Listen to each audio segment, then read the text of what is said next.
Hey Hunter, obviously still a long season left, but in terms of specifically the league race and you guys, how important is Saturday's game at home against number 2 Houston? Yeah, I think they are in first place in the league right now. I saw something on Twitter about that. And so obviously it would be big for us just because of the league standings, but also just they're a really good team, so it'll be a great win for us just to put on our resume. I think Coach mentioned it earlier to us about, if we are successful against them, having beat Houston, Tennessee, Kentucky, and UConn, I don't know if there's a school out there that would have 4 better wins than that. And so that would be huge for us, not only just for the Big 12 and just for our momentum purposes, but also looking forward towards March as well. When you look number 8 versus number 2, spotlight will be on you guys, or the game at least. How do you control your emotions in a game like this where there's a tendency maybe to get really fired up and, I don't know, maybe a little bit too excited or a little bit too... Yeah, I think that that can be very easy for guys. I think there's definitely a balance in it where you want to control your emotions, but you also want to kind of use that adrenaline and that emotion that you have. I feel like Coach always says, you're going to jump a couple inches higher when you're on all that kind of adrenaline and stuff like that. And so I think it'll be big for us. It'll be a fun game. Like you said, there'll be a lot of emotions involved because of the the status of the game and the atmosphere and everything like that. And I think that's why a lot of us wanted to come to Kansas was to play in this game. So it'll be a fun atmosphere for sure. You guys recently played one very good defense in Iowa State, but how do you approach the challenge of playing a defense that has had as much success this year as Houston? Yeah, playing at Iowa State I think was a good little test for us and a great not tune-up game, but I guess it helped us prepare for this game for sure. They're obviously a very good defensive team. I think I see that every other day on Twitter about how great they are defensively, and so I think it'll be very fun for us to go against that defense and kind of see where we stack up in terms of how well they guard and how just solid they are defensively. What, if anything, did you like about the way you guys played with Kevin out of the lineup the other night? I think it was just a good. Obviously it's not ideal for one of your best players to be out, but certain circumstances happen, and I feel like there was a game to miss. Thankfully, it was that one because the other guys stepped up and played really well, and so I think it was just great for some guys to get some confidence, especially some of the bench guys coming in and playing really well. I think that was great for them, and hopefully they can use that confidence and that momentum and carry it forward. As far as your health, your soreness that you were dealing with, is that getting better? You feeling good? You obviously are going full go.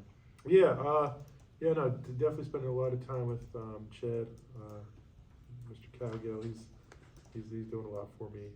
But yeah, like I said earlier, I think a couple weeks ago, everybody's dealing with some injuries nowadays, and so nobody's 100%, and you just got to get out there and give it your all. And so I think I'll definitely be feeling good on Saturday, that's for sure.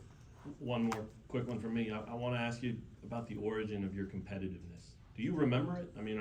Are you competitive like this when you were 6 years old? Like, where does that come from in your basketball life? I think part of it has to do with growing up with brothers and being the youngest.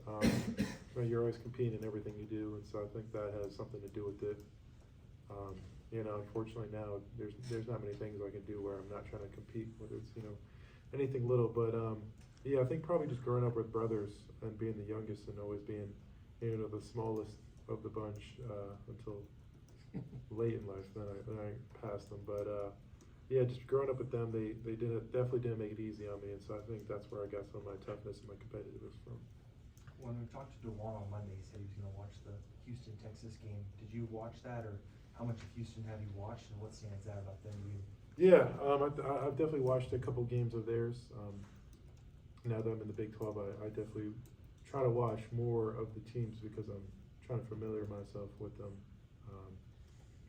And so I've watched a good amount. I know, you know, they have two really good guards in Cryer and Shed, but I think somebody who doesn't get talked enough about is Sharp. I think he's done a really good job, and I think those three guards are really dynamic, and they do a really good job being able to create for themselves and others, and I think the other players do a really good job of playing off them. And so offensively, they give us a really good test, but I think, you know, I think a lot of people are expecting it to be a rock fight to where, you know, both teams are just playing really hard, really physical, and, you know, one team's going to try to make the other team play worse than the other team. So I feel like that's how this game is going to go. But, you know, I think we'll be ready for it. It'll be fun.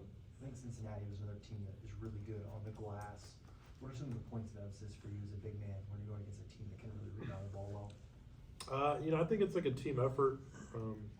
You know, everybody kind of chipping in and doing their part in terms of boxing out and rebounding. I think, you know, we've done a good job of team rebounding, and I think that'll be definitely tested out there on Saturday, where, you know, they have a lot of guys who are very relentless on the glass, and so that'll be, you know, very fun and a good test for us, because I don't think we'll play a team that plays harder in terms of going after rebounds than Houston, so it'll be good for us. Following up with that, they've got some guys probably not quite your height, they're pretty twitchy.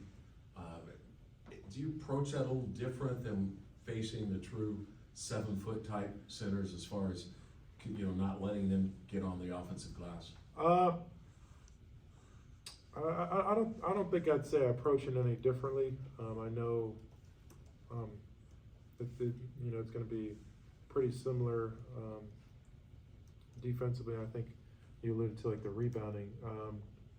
I would say it's pretty similar. I wouldn't change much of what I do. Just trying to get a body on him as quick as possible, and trying to ride him out there. Not trying to let guys, you know, get that inside position outside. And then El Marco coming on late, really reacted well to the start. What kind of advice or support do you give him, or do the veterans give El Marco, knowing that you really need him and you know that his ceiling's pretty high? Yeah, I mean, I think he kind of knows that he's an important piece to the team. I mean, obviously, just because we have only, you know, 9 scholarship guys available, and so, I mean, if you just do the math on it, you know, all 9 are going to be integral in what we do, and so for him, just continuing to stay confident in his talent and what he does, I think, you know, obviously making shots definitely helps that, and definitely will improve, you know, any confidence for sure. I know, speaking for myself personally, that definitely always helps. But just seeing him play good out there, I think was really good for him, and I think that's, you know, kind of what everybody was expecting out of him coming in, and so I think, you know, that's a great stepping stone for him, and hopefully he can continue on that, because I know how hard he works outside of practice, and so I think there's definitely some good days ahead for him. I think the Houston coach, Kelvin Sampson, called KJ one of the most underrated players in the country. Do you agree with that assessment? Yeah, I do, actually, because I think, you know, obviously myself and Kevin get a lot of attention and, you know, a lot of praise, and then Juan obviously does get a lot of praise. I think, you know, sometimes he gets a little hate from the KU people, but nationally, I think he gets, you know, the praise that he deserves. I think KJ probably is the person on the team that's the most deserving of, you know, a lot of the attention because of what he does. And I think it's easy to kind of overlook what he does, because there's a lot of the stuff that he does that doesn't show up on the stat sheet. You know, you'll see him have a game where he has 14 points, 6 rebounds, and maybe like 3 assists, but you don't know everything that he's doing really out there, guarding all 5 guys sometimes on possessions and stuff like that, really making it easier for guys, especially for myself, defensively and especially offensively, just moving the ball, being so unselfish, getting a ton of hockey assists. I think there's a lot of things that he does that doesn't show up on the scoreboard, and so I think that's why, you know, there's a lot of, or not scoreboard, stat sheet, that is why, you know, he doesn't get the praise that he deserves. Hey, I think Matt kind of touched on it. There have been some instances this year where you've been fired up example, maybe Kentucky game, right before the half, you hit a big shot and kind of made a gesture. Does Coach Self allow you guys to just play with that personality? I mean, how important is it to be able to kind of be you on the court, not have to worry about, hey, if I do this, I mean, does he encourage that kind of Yeah, to get fired up, maybe? I think so. I think he likes it. I mean, I don't think there's been an instance of where like he said to like tone it down. I don't think. Right. I mean, sometimes he'll talk to Kev a little bit because Kev can get a little animated out there. And I don't think it's more getting mad at Kev. I feel like it's more just like trying to make sure he doesn't get attacked because those can be so. They can set you back a lot, especially in the first half, because a tech and you already have one foul and then you get two. So I think it's more just trying to make sure he doesn't get attacked. But I think he's pretty cool with a lot of things. He wants guys to show emotion out there and be fiery and show their competitive side.